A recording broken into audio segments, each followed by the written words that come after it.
Jangan lupa subscribe YouTube channel Metro TV News dan jangan lupa nyalakan notifikasinya.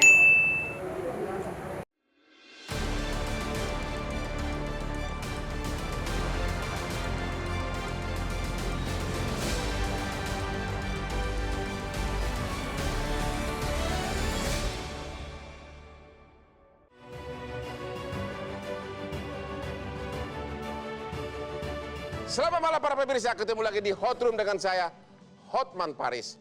Baru-baru ini Menteri Keuangan mengatakan bahwa dana pensiun PNS membebani APBN. Kok hanya dana pensiun PNS? Bagaimana dengan dana pensiun DPR yang hanya bekerja satu periode tapi berhak mendapatkan uang pensiun seumur hidupnya? Bukankah lebih bagus dana pensiun DPR ini dihapus dan dananya direlokasikan, dimanfaatkan untuk membantu keuangan APBN agar dana subsidi minyak BBM tidak dihapus. Inilah Hot Room. Apakah sudah waktunya dana pensiun DPR dihapus? Berat. APBN kita berat menanggung berbagai anggaran. Mulai dari subsidi BBM sampai dana pensiun PNS dan anggota lembaga tinggi negara. Gak tanggung-tanggung lagi. Anggota DPR yang hanya bekerja 5 tahun bisa dapat dana pensiunan. Pensiunan seumur hidup. Enak banget. Masa iya kerja cuma 5 tahun kok mau dapat dana pensiunan juga? Coba bandingin sama PNS yang sudah mengabdi selama 20 tahun. Kok ya dana pensiunannya lebih besar anggota dewan? Di mana letak keadilannya? Mister Ius pusing. Jadi nih ya, biar nggak ngeberatin APBN, opsi penghapusan dana pensiunan anggota dewan bolehlah dilakukan Ibu Menteri. Atau misterius usul dibuat KPI. Siapa para anggota dewan yang berhak menerima sesuai dengan kontribusi nyatanya kepada negara. Adil kan?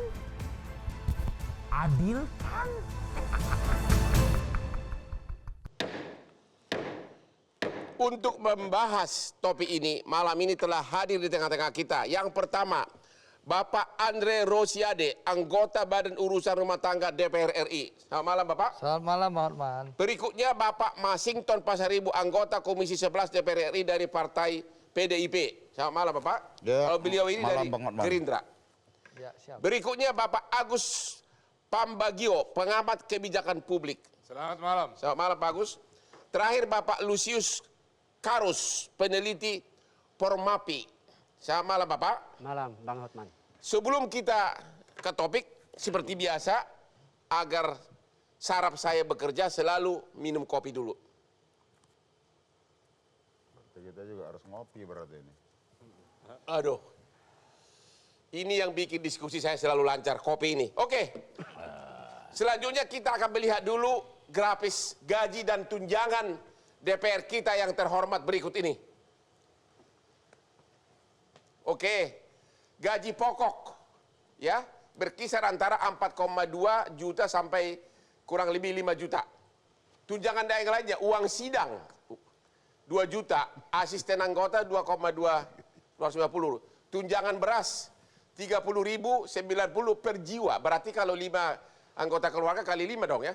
Tunjangan PPH 2,6 juta, tunjangan istri 10% dari gaji suami ya. Jadi berarti sekitar 4.420.000 per bulan untuk satu istri ya. Tunjangan 2 anak 2% dari gaji pokok.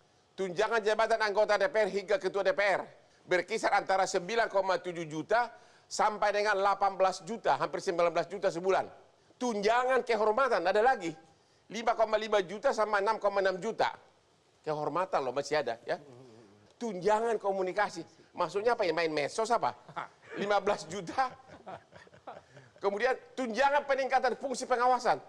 3,7 juta sama 5,2 juta. Tunjangan listrik 7,7 juta. Kalau biaya perjalanan per hari 5 juta. Daerah tingkat 2 per hari 4 juta.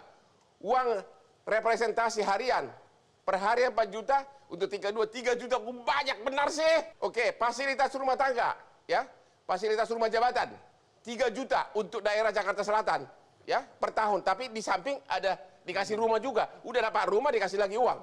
Tunjangan beras pensiunan, ini udah pensiun dapat 30.000 per bulan, ini kalau nggak salah per kepala ya. Kemudian uang pensiun, nah ini yang jadi bahasan nih ya, kalau dia baru bekerja ya 1 periode dia berhak ya 60, berarti kurang lebih 2,5 juta atau 3 juta selama hidupnya. Dia baru kerja cuma 1 periode 5 tahun, dia berhak, kalau dia hidup 40 tahun, dia berhak 40 tahun dapat ini. Jadi total nih, Pak Ade Rosiadi dan Masinton Pasaribu, bapak-bapak ini akan mendapat 66 juta tiap bulan. Minimal ini loh, ini minimal ya, Pak Masinton. Iya, Bang Oman. Gue jadi gatal nih guys. Ini benar bahwa Bapak tiap bulan rata-rata terima 66 juta sebulan? Iya, sebelum potong pajak PPH dan PPN. Oh begitu? Iya. Tiap bulan itu? Iya. Oke. Sekarang kita mau sorot dulu mengenai uang pensiun. Benar nggak bahwa walaupun menjabat 1 periode atau 5 tahun, Bapak akan dapat uang pensiunnya 2,5 juta atau berkisar antara 2,5 sampai 3 juta sebulan? Iya. Benar, Bang. Jadi kalau pensiun, kalau misalnya menjabat berakhir umur 40 tahun, kalau Anda hidup sampai 90 tahun, 50 tahun, APBN akan membayar terus uang pensiun Anda kali ini, Ya, tiap bulan. dan itu uang pensiun itu bukan hanya terhadap DPR, Ya, tapi juga terhadap pejabat negara lainnya. pejabat negara lainnya. Ya. Cuma pejabat negara lainnya kan, dia memang sudah menjabat dari berpuluh-puluh tahun kan, dari mulai karirnya. Tidak selalu, Bang. Jadi begini, umpama katakan contoh seperti pejabat negara di lembaga tinggi negara seperti BPK atau pejabat negara di lembaga negara. Contoh gini aja, kalau saya KPK, tiba-tiba apa diangkat segala jadi macam. menteri, Iya. dapat uang pensiun. Iya, abang akan memperoleh uang pensiun. Meskipun abang ya jadi menteri itu cuman katakan tuh 5 tahun. Atau kemudian Atau dipecat cuma 2 tahun. ya diresapel 2 tahun. Seumur hidup akan dapat uang pensiun. Iya, karena begini, Bang. Itu yang membedakan, Pama, kenapa negara memberikan uang pensiun kepada aparaturnya.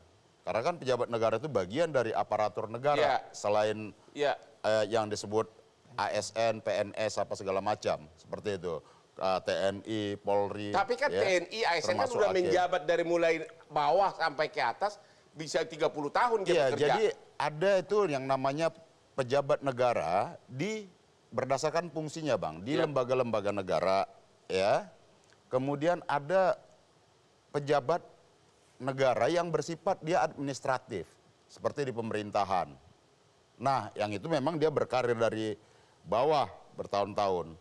Nah, jadi itu adalah dimanapun negara itu memberikan fasilitas terhadap aparaturnya.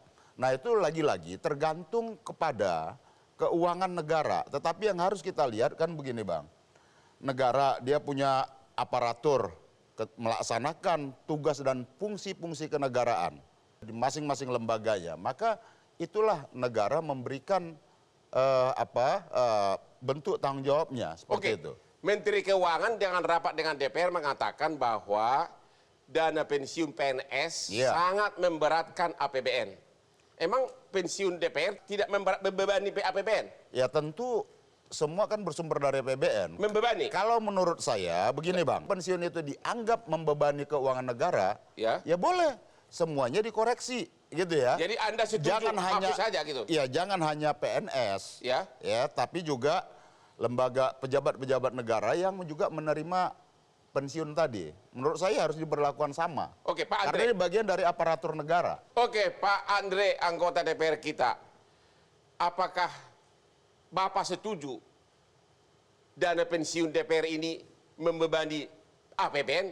Dan oleh karenanya sangat logis untuk dihapus. Tapi nanti jawaban dari Pak Andre sesudah istirahat yang berikut ini.